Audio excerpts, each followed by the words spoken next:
Bismillahirrahmanirrahim. Assalamualaikum warahmatullahi wabarakatuh. Perkenalkan, nama saya Indri Fitriani dari kelas B121 dengan NPM 101213338, mata kuliah Pendidikan Agama Islam 5. Di sini saya akan mempresentasikan pemahaman saya terkait ma'rifatul Quran atau ta'rifatul Quran, yaitu mengenal Al-Quran untuk memenuhi tugas evaluasi tengah semester. Yang pertama ada kalam istilah nahwu adalah sesuatu yang di dalamnya berkumpul 4 perkara. Jadi terdapat dalam kitab Jurumiyah ada lafadz yang artinya ucapan, ada murokab yang artinya tersusun, ada mufid yang artinya memberikan faedah, dan ada bilwad'i sebuah tujuan. Kalam dapat diartikan sebagai lafadz yang tersusun yang memberikan faedah dengan menggunakan bahasa Arab. Menurut Al-Jarqoni, Manahil Al-Irfan, Al-Quran turun sekaligus dari Allah ke Lauh Al-Mahfuz. Ada pada Quran surat Al-Buruj ayat 21-22. Kemudian Al-Quran diturunkan dari Lauh Al-Mahfuz ke Bait Al-Izzah. Terdapat pada Quran surat Al-Qadar ayat pertama. Yang terakhir, Al-Quran diturunkan dari Bait Al-Izzah ke dalam hati Nabi dengan jalannya berangsur-angsur sesuai dengan kebutuhannya. Proses penulisan Al-Quran atau rasmu Al-Quran terdiri dari beberapa tahapan atau masa. Yang pertama, pada masa Nabi Muhammad SAW, penulisan Al-Quran itu ditempuh dengan dua cara. Ada al-jam'u fis sudur dan al-jam'u fis sutur. Kemudian yang kedua, ada masa Khulafaur Rasyidin, pada masa Khalifah Abu Bakar As-Siddiq, dan pada Khalifah Utsman bin Affan. Yang ketiga, masa setelah Khulafaur Rasyidin, pada masa ini Al-Quran mulai dalam tahap penyempurnaan dalam penulisannya. Mushaf yang ditulis pada masa Utsman bin Affan tidak memiliki harakat dan tanda titik sehingga dapat dibaca dengan salah satu qiraat yang 7. Kemudian ada hikmah turunnya Al-Quran secara berangsur-angsur. Yang pertama, untuk meneguhkan hati Nabi Muhammad. Yang kedua, sebagai mukjizat mengingat banyaknya tantangan yang dihadapi Nabi dari kaumnya, baik dari pertanyaan yang memojokkan. Yang ketiga, untuk memudahkan hafalan dan pemahaman Al-Quran. Yang keempat, untuk menerapkan hukum secara bertahap. Yang kelima, sebagai bukti bahwa Al-Quran adalah bukan rekayasa Nabi Muhammad atau manusia biasa. Pada Ma'rifatul Quran, ada kemutawatiran Al-Quran dan membacanya adalah ibadah. Apa sih mutawatir dalam Al-Quran? Al-Quran adalah kitab yang diturunkan secara mutawatir. Adapun arti mutawatir adalah bentuk isim al-fa'il dari tawatara yatawattaru, tawatur yang menurut bahasa berarti sebagian mendatangi jejak sebagian lainnya secara sendiri-sendiri tanpa terputus. Riwayat mutawatir terbagi menjadi 3, ada riwayat mutawatir lafzi, mutawatir maknawi, mutawatir amali. Mutawatir lafzi adalah redaksi lafaz yang sama. Mutawatir maknawi ada makna yang sama walau dengan redaksi lafaz yang berbeda. Yang ketiga ada mutawatir amali, amalnya sama, membaca Al-Quran itu ibadah. Setiap huruf Al-Quran yang kita baca memiliki nilai ibadah yang tiada hingga besarnya. Dan inilah ibadah yang tidak dimiliki oleh apapun yang ada di muka bumi. Kemudian ada Asmaul Quran, nama-nama Al-Quran. Al-Quran adalah nama-nama Allah yang indah. Jumlahnya yang disebutkan di dalam hadis hanya 99 nama.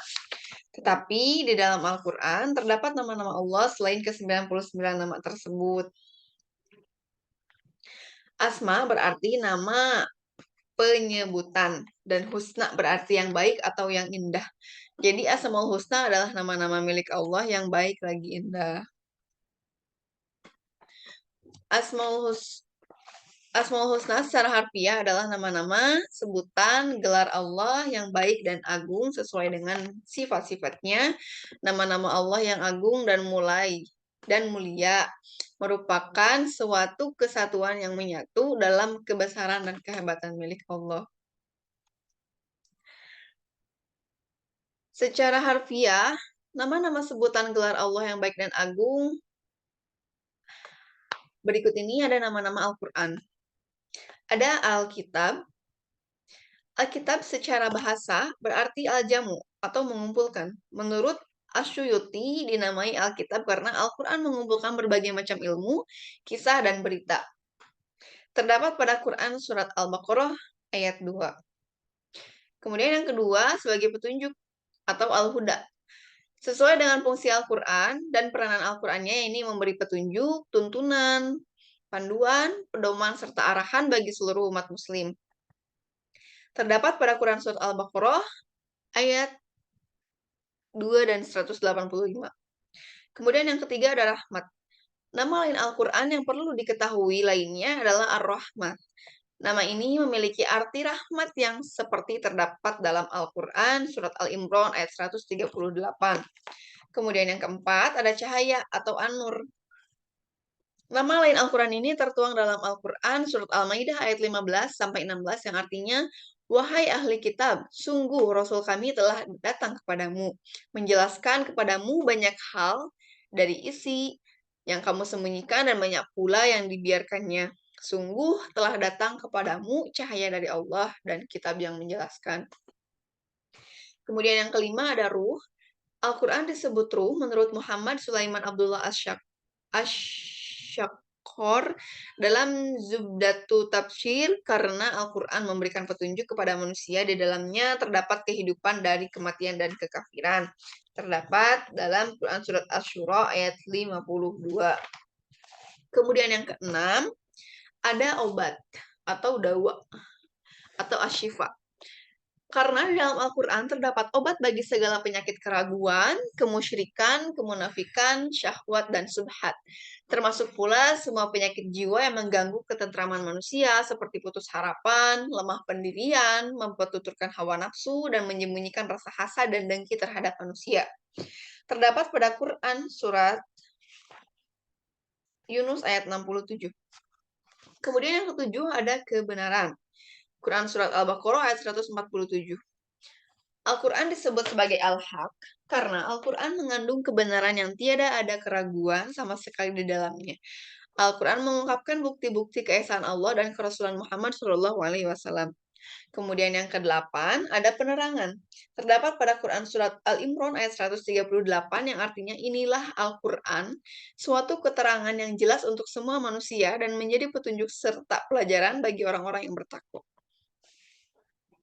Kemudian yang ke-9 ada pelajaran.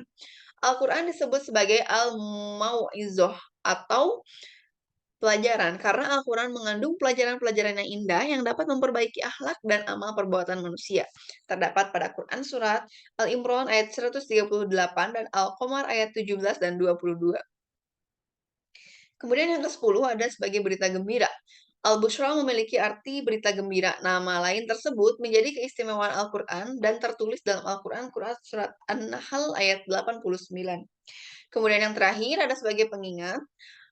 Al-Quran disebut juga sebagai Az-Zikr atau suatu pengingat karena merupakan peringatan tentang berbagai permasalahan, juga merupakan dalil-dalil yang jelas yang di dalamnya terdapat pelajaran bagi orang-orang yang ingin mengambil pelajaran. Kemudian ada Asmaul Quran, fungsi Al-Quran. Al-Quran memiliki fungsi yang secara umum dapat disimpulkan menjadi 3. Yang pertama, sebagai petunjuk bagi seluruh manusia hingga akhir zaman. Ini berbeda dari kitab-kitab sebelumnya yang rata-rata diturunkan untuk umat dan zaman tertentu. Yang kedua, penyempurna bagi kitab-kitab suci sebelumnya. Seperti Injil, Taurat, Zabur, karena dalam Al-Quran ini berfungsi melengkapi, meluruskan, mengganti kitab-kitab tersebut.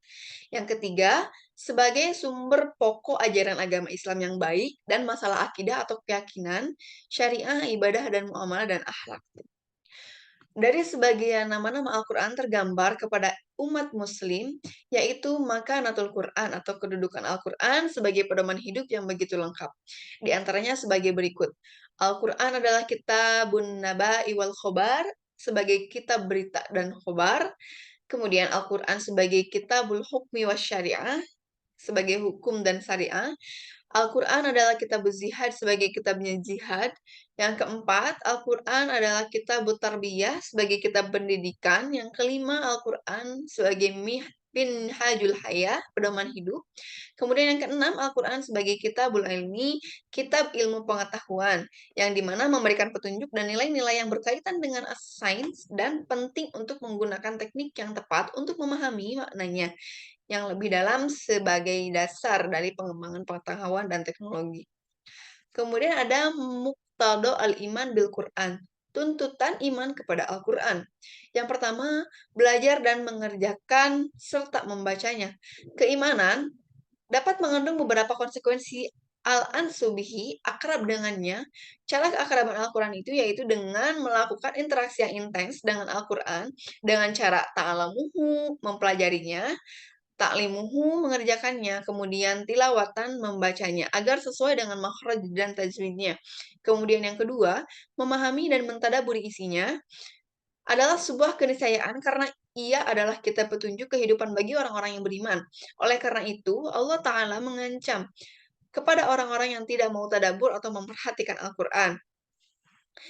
Kemudian yang ketiga, melaksanakan sebagaimana yang telah dijelaskan dalam Quran Surat Al-Isra ayat 106, yang artinya, dan Al-Quran kami turunkan berangsur-angsur agar engkau Muhammad membacakannya kepada manusia perlahan-lahan dan kami menurunkannya secara bertahap.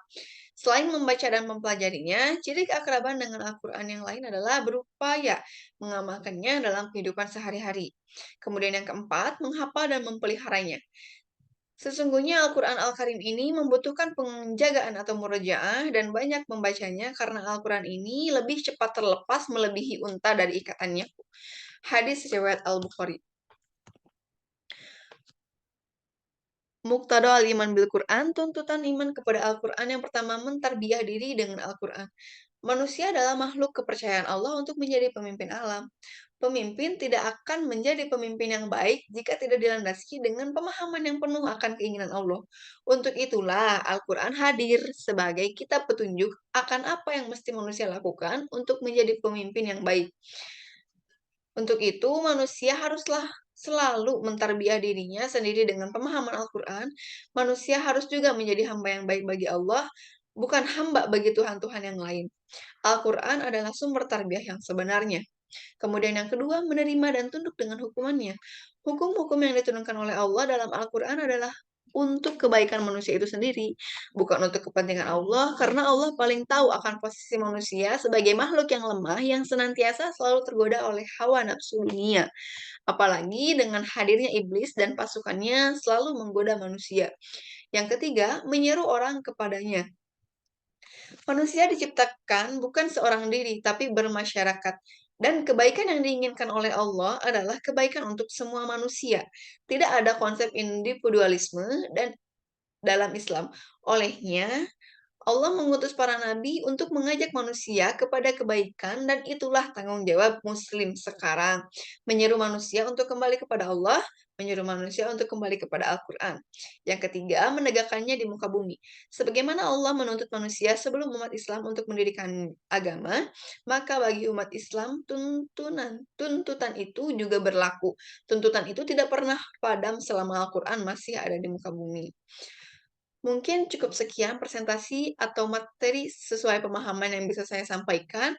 Kurang lebihnya mohon dimaafkan. Semoga apa yang saya sampaikan bermanfaat. Terima kasih atas perhatiannya. Wallahumma fiqh ila aqwamit thoriq. Assalamualaikum warahmatullahi wabarakatuh.